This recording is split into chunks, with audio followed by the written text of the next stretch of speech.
Hi, my name's Rachel, and I'm the Creepy Crone.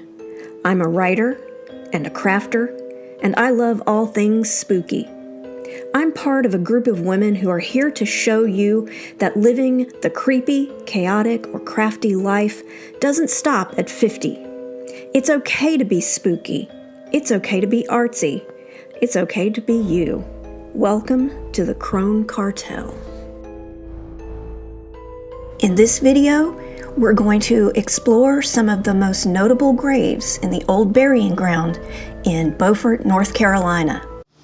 It is not actually open to new burials. I think the only way that you can be buried in this particular graveyard now, because it is pretty full, is if you have a historic connection. So if you have family members buried here, it's possible if they have room that you could be buried here, but that's it.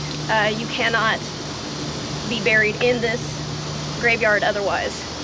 It is not open for business.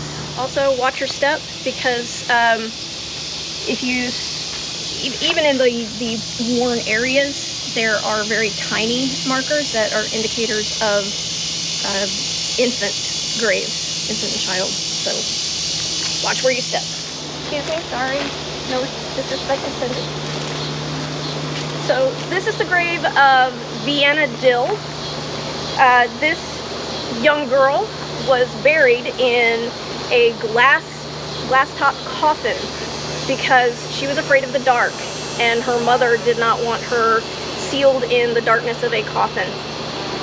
Unfortunately, her grave was desecrated by robbers.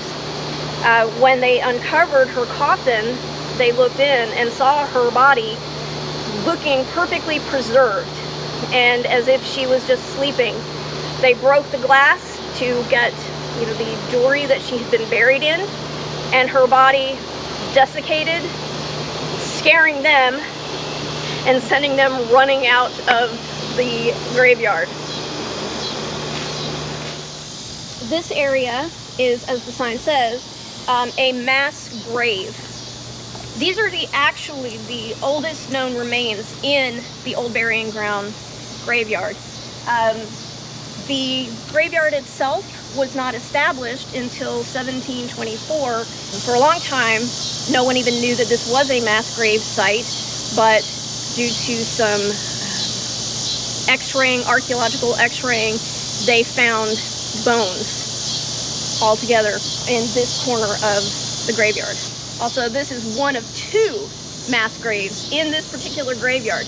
The other one is the burying place of the survivors of the Chrissy Wright. We'll get to that in a minute.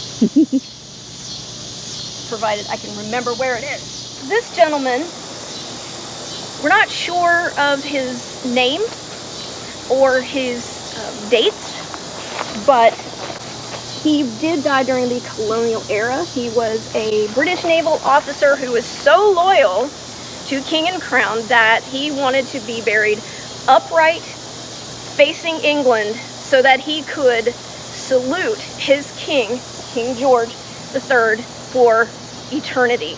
Now, some stories suggest that he is the same naval officer who was killed in the hammock house. That is not substantiated. There are different stories about the murder that occurred there. Some say that it was a jealous lover who accidentally killed his wife's brother, and this is the brother. Some say it was Blackbeard who committed the murder. We're not sure. But we do know that this is a naval officer who is buried upright in a salute.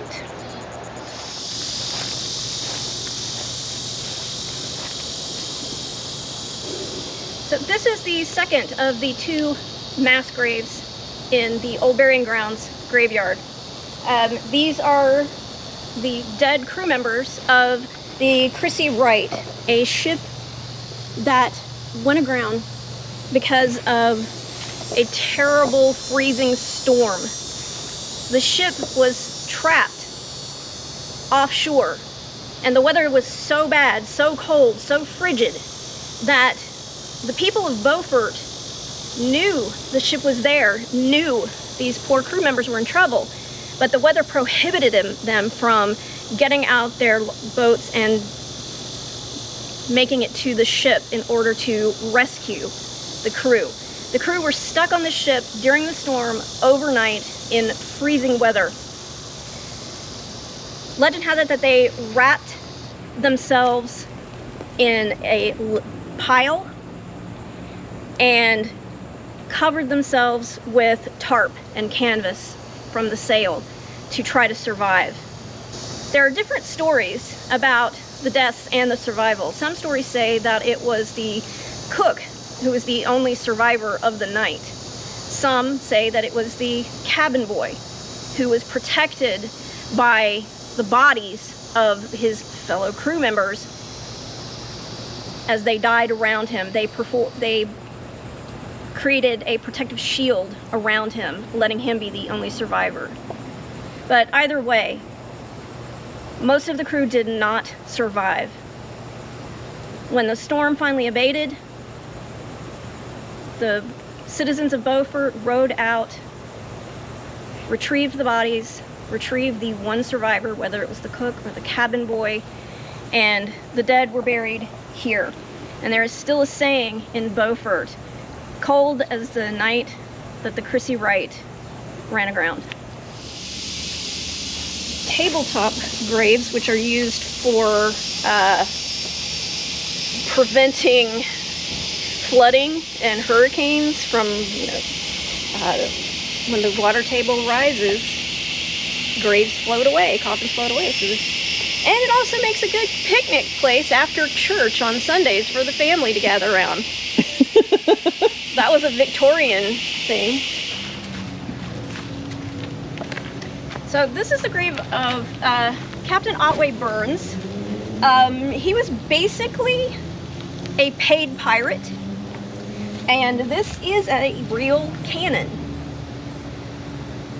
He was deemed worthy of the honor of having this cannon mounted atop his gravesite for all of the legal pirating that he did in the 1800s.